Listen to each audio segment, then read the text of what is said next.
بالکل تنہا دل میں ہزاروں حسرتوں کا خون لیے جب اپنے محل میں آیا تو قاصد نے خبر دی کہ کلیوپیٹرا نے خودکشی کر لی ہے۔ یہ دراصل کلیوپیٹرا کی ایک چال تھی۔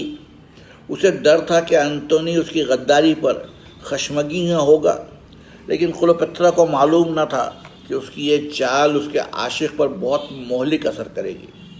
انتونی دل میں بہت شرمندہ ہوا کہ ایک عورت کی محبت اس سے بڑھ گئی۔ چنانچہ جوش میں آ کر اس نے اپنے سینے میں تلوار بھونک لی۔ جب کلیوپیٹرا کو اطلاع ہوئی تو اس نے بڑی منتوں سے اپنے عاشق کو کہلا بھیجا کہ جس طرح ممکن ہو وہ اس کے پاس چلا آئے۔ چنانچہ انتونی کے ملازم اپنے زخمی آقا کو اٹھا کر اسے عمارت کے دروازے تک لے آئے جس میں کلیوپیٹرا نے خود کو چھپا رکھا تھا۔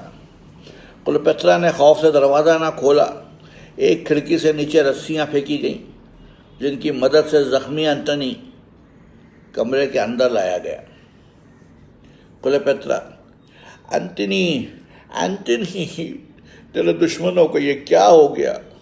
یہ لہو کوئی ہے آئرس کچھ کرو، مقدس دیوتاؤں کی خاطر کچھ کرو۔ انتونی: یہ کون ہے؟ یہ کس کا ہاتھ ہے؟ تو زندہ ہے کلیوپیٹرا، تو سچ مچ زندہ ہے؟ میری موت کو کس قدر صدمہ پہنچا ہے۔ وہ مڑ کر تیری زندگی کی طرف دیکھ رہی ہے۔ کلیوپیٹرا: انتونی میں زندہ ہوں پر موت کی گود میں ہوں۔ تو مطمئن رہے، تیری موت اکیلی سفر پر نہیں جائے گی۔ تو مجھ پر شک کرتا ہے انتونی؟ تو سمجھتا ہے کہ میں نے لڑائی میں تجھے دھوکہ دیا؟ نہیں، مقدس دیوتاؤں کی قسم نہیں۔ میں ڈر گئی تھی، جنگ کے میدان میں میری روح کے قدم لڑکھڑا گئے تھے۔ میں بھاگ نکلی، جان بچانے کے لیے نہیں، خودکشی کرنے کے لیے۔ اسی لیے میں نے تجھے اطلاع بھیجی، پر مجھے یہ معلوم نہیں تھا کہ تو مجھ سے پہلے اس راہ پر گامزن ہو جائے گا جس پر تیری محبوبہ چلنے کا ارادہ کر رہی تھی۔ انتونی: جانے من، مجھے تجھ پر پورا بھروسہ ہے۔ چھوڑ ان بیکار کی باتوں کو۔ زندگی اور موت کے درمیان جب ایک مٹھی بھر ریت کا فرق رہ جائے تو ایسی باتیں نہ کرنی چاہیے۔ آؤ پیار محبت کی باتیں کریں۔ کلیوپیٹرا پھوٹ کر روتی ہے: انتونی۔ تھوڑا وقفہ۔ انتونی: کلیوپیٹرا، یہ تو نے کیا کیا؟ اپنا سارا چہرہ میرے خون سے تربتر کر دیا۔ تیرے گالوں کی سرخی میرے خون کی شرمندہ احسان نہیں ہونی چاہیے۔ لا میں اسے پونچھ دوں۔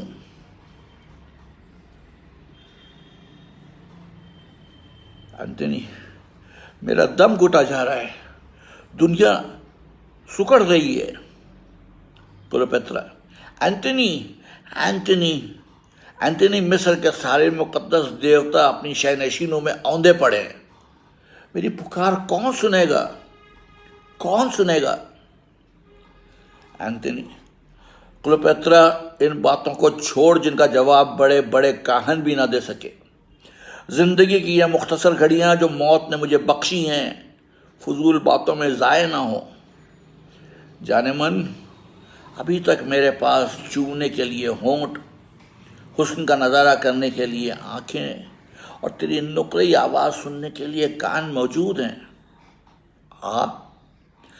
اس پرانی یاد کو تازہ کریں جب اودی گھٹائیں جھوم کر آتی تھیں اور تیرے بربت سے نغمے یوں اٹھتے تھے جیسے دو آتشہ شراب سے چنگاریاں، جب تیز آواز ہوا میں پہیلیاں بکھیرتی تھی۔ یاد ہیں تجھے وہ دریائے نیل کی راتیں؟ کلیوپیٹرا گھبرا کر: انتونی ہوش میں آ کر: کیوں؟ نہیں، میں زندہ ہوں۔ مجھے یاد ہے میں کیا کہہ رہا تھا۔ دریائے نیل کی راتیں، دریائے نیل کی راتیں صرف اس لیے خاموش ہوتی تھیں کہ تجھے اینتھنی سے کچھ کہنا ہوتا تھا، جو صرف اس لیے اندھیاری ہوتی تھیں کہ تجھے نقاب ڈالنے کی زحمت نہ اٹھانی پڑے۔ مجھے یاد ہیں وہ راتیں جب تیری اجلی پیشانی سے میں سیاہ زلفیں یوں ہٹاتا تھا جیسے یوغانیوں کی دیوی اورورا کہ سیاہ پردے ہٹا کر مشرق رو پہلے پھاٹک کھول دے۔ لیکن اب اس یاد کا مدفن بننے والا ہے اس سینے میں جو کہ زخمی ہو رہا ہے۔ کلوپیترا، تیرا اینتھنی اب چند گھڑیوں کا مہمان ہے۔ کلوپیترا چلا کر، اینتھنی، میرے مالک، تیری کنیز کے دل میں اتنی طاقت نہیں کہ وہ ایسی دھک بھری باتیں سن سکے۔ کلوپیترا کے سینے میں عورت کا دل ہے، عورت کا دل ہے اینتھنی، جب اینتھنی مر جائے تو صبر کرنا اور زندہ رہنا۔ کلوپیترا چلا کر، ہرگز نہیں ہوگا۔ کلوپیترا کی زندگی تیری زندگی سے وابستہ ہے۔ مایوس نہ ہو پیارے، کیا پتا ہے کہ یہ زخم اچھے ہو جائیں۔ اینتھنی کمزور آواز میں، ان نئے زخموں نے پرانے گھاؤ بھی ہرے کر دیے۔ میرے جسم سے اب خون کے آخری قطرے نکل رہے ہیں، لیکن کیا یہ حیرت کی بات نہیں کہ جسم سے اب خون کے آخری قطرے نکل رہے ہیں، پھر بھی وہ شخص جو لوہے سے کھیلتا رہا، جس کا اوڑھنا بچھونا جنگ کا میدان تھا، آج میدان جنگ میں کسی حریف کے ہاتھوں مرنے کے بجائے ایک حسین عورت کے زانو پر سر رکھ کر جان دے رہا ہے۔ جنگجو سپاہی ہونے کی حیثیت سے مجھے یہ موت پسند نہیں، اس لیے کہ کسی کشور کشا فاتح کو ایسی موت زیب نہیں دے سکتی، لیکن چونکہ میں جنگی سپاہی کے مقابلے میں عاشق زیادہ ہوں، اس لیے موت میرے لیے باعث راحت ہے۔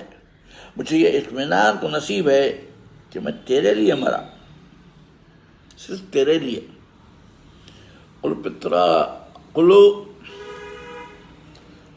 کلوپیترا، اینتھنی،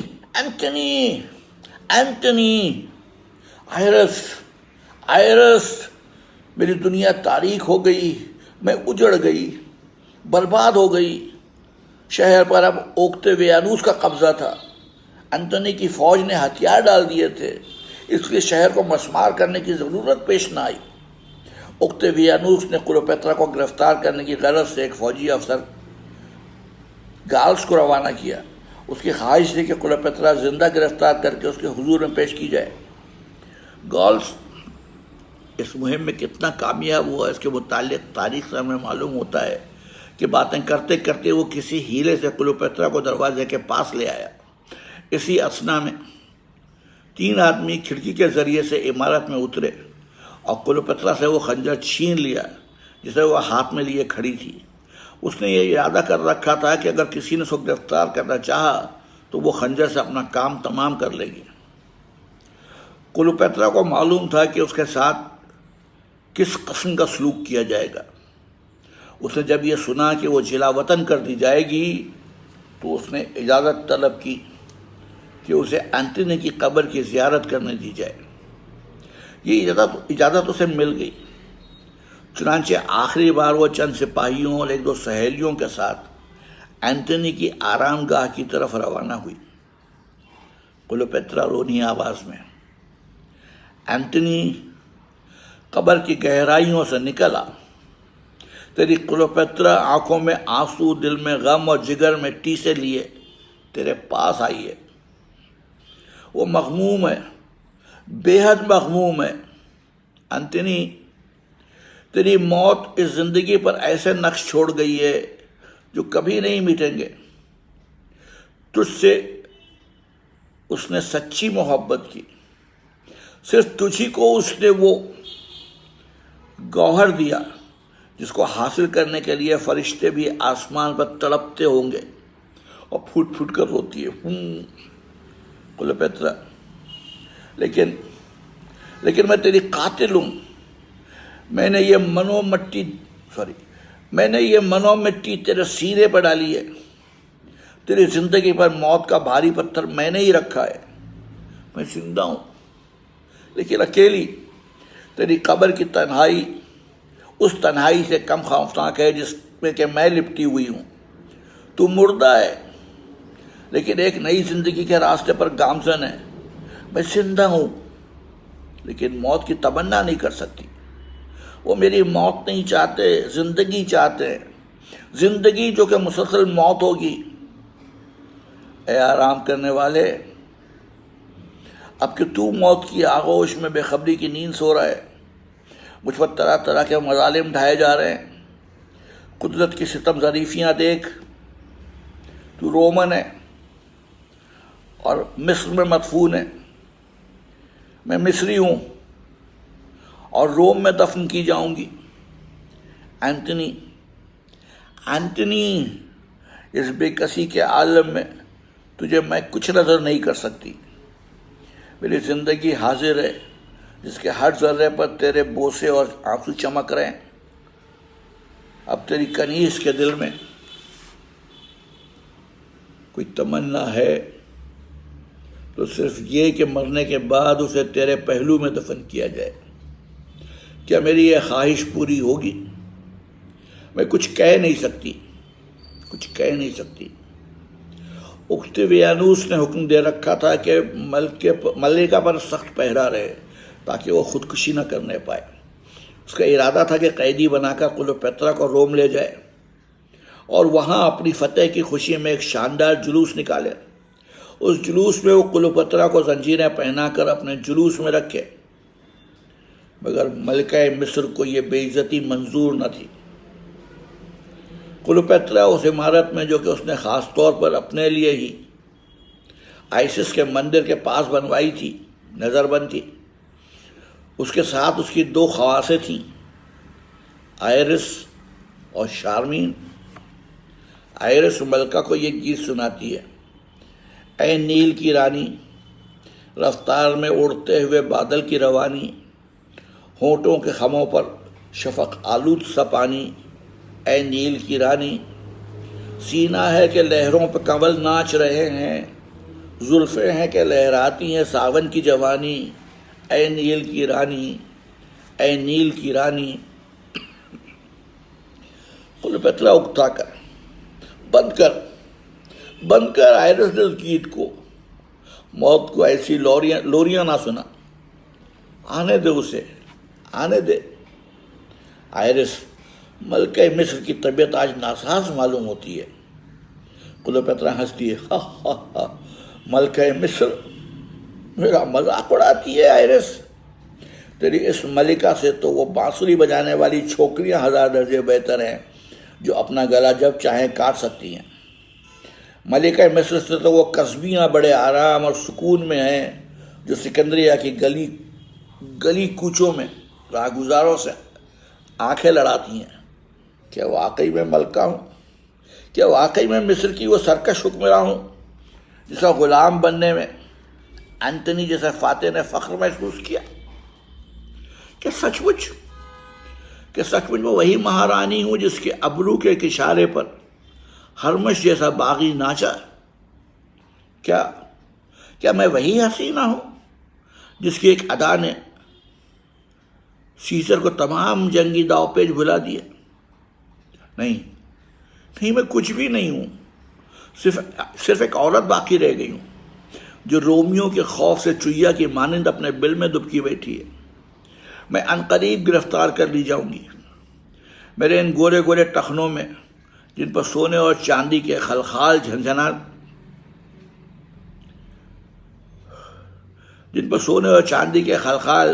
جھنجھنا نہیں نچاور کرتے تھے. لوہے کی موٹی زنجیریں پہنا کر وہ مجھے روم کے بازاروں میں پھرائیں گے. مجھے ننگا کر دیا جائے گا. روم کے کنجڑوں اور حجاموں کی آنکھیں بھی اس حسن کا نظارہ کریں گی جو اب تک صرف چند خوش نصیب لوگوں تک محدود رہا ہے. روم کا تپتا ہوا سورج میرے اس گدرائے ہوئے جسم کی تمام رعنائیاں کو بھسم کر دے گا. ملکہ، کیا ملکہ ایسی بد نصیب عورتوں کا نام ہوتا ہے؟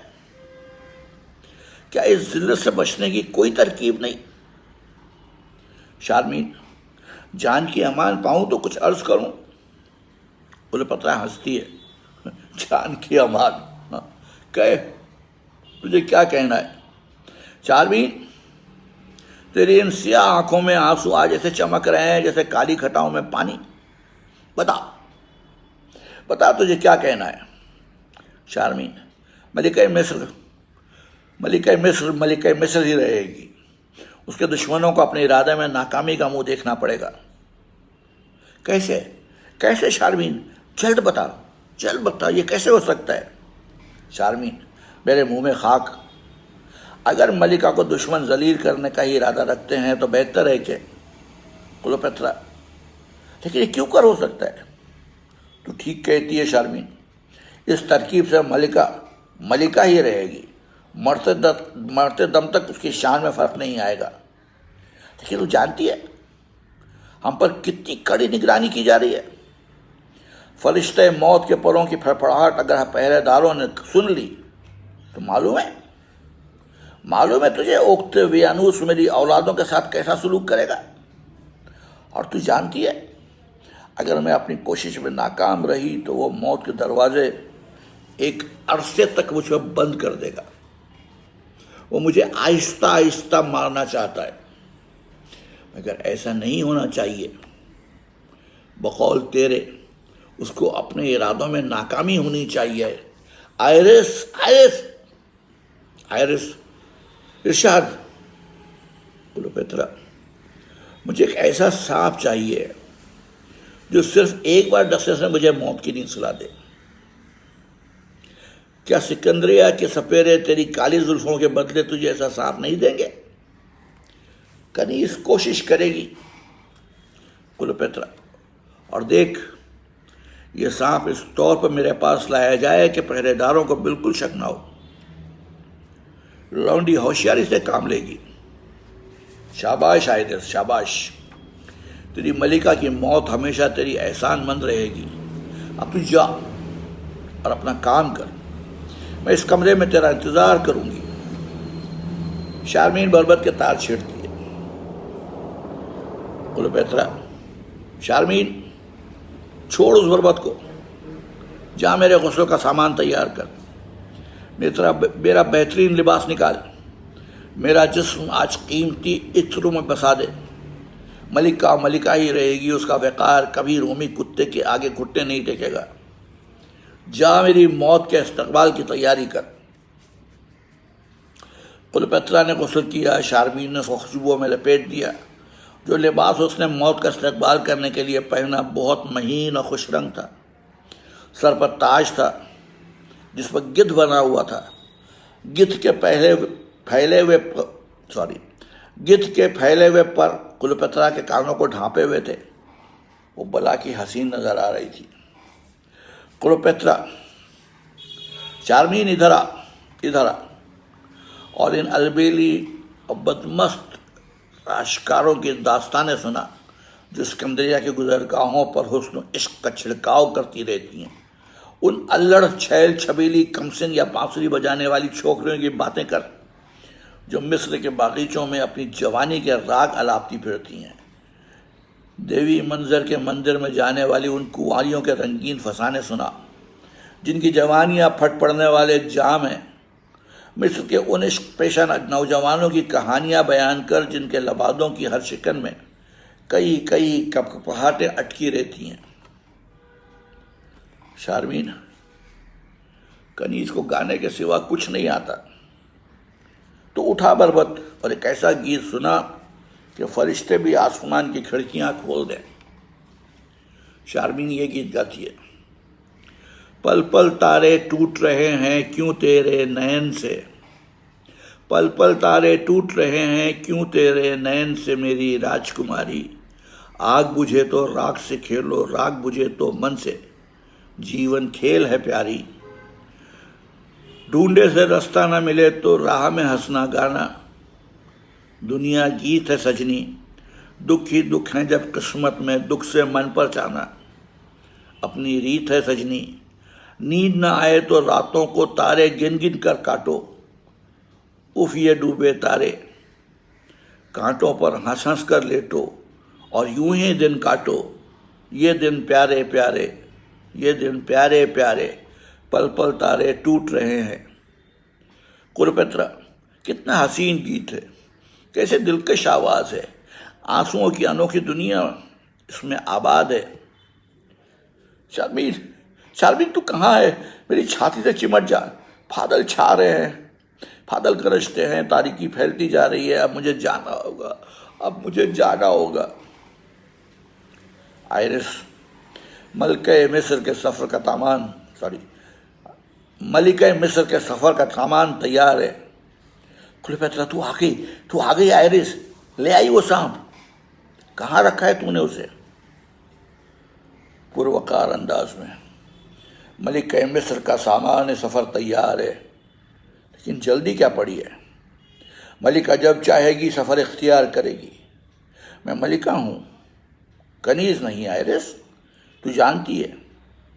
میرے سر پر گدھ کی شکل کا تاج ہوگا، گدھ کے پھیلے ہوئے پروں کے نیچے میرے کان چھپے ہوں گے، بادل برسیں گے، بجلی چمکے گی، اس شان سے تیری ملکہ کی سواری نکلے گی، اس شان سے اس کی موت کا رتھ آسمان کی جانب روانہ ہوگا، جہاں چاند اپنے سیمی تھال میں تارے اس کی خدمت میں پیش کرے گا۔ چلو آئرس، میرا وقت بہت قیمتی ہے۔ آئرس، ملکہ مصر کے لیے لونڈی نارنجیوں کی ایک ٹوکری نظر کے طور پر لائی ہے۔ کلیوپیٹرا، اس کا ڈھکنا اٹھاتی ہے۔ پہرے داروں کی نگاہیں ان خوش رنگ پھلوں کے نیچے کالے ناگ کو نہیں دیکھ سکیں، جو مصر کا سب سے زہریلا سانپ ہے۔ کلیوپیٹرا، سب سے زہریلا سانپ؟ تجھے یقین ہے کہ اس کا زہر واقعی بڑا مہلک ہے؟ آئرس، لونڈی کو اس کا یقین ہے، مگر آپ کو؟ سانپ پھنکار کے ساتھ آئرس کو ڈستا ہے، آئرس گر پڑتی ہے۔ کلیوپیٹرا، ٹوکری بند کر دے شارمین، ٹوکری بند کر دے۔ غریب آئرس مر گئی۔ شارمین، لائیے ٹوکری مجھے دے، میری کنیز میری راہ دیکھتی ہوگی، میں اسے زیادہ دیر تک انتظار میں نہیں رکھنا چاہتی۔ ان نارنجیوں کی خوشبو کتنی پیاری ہے۔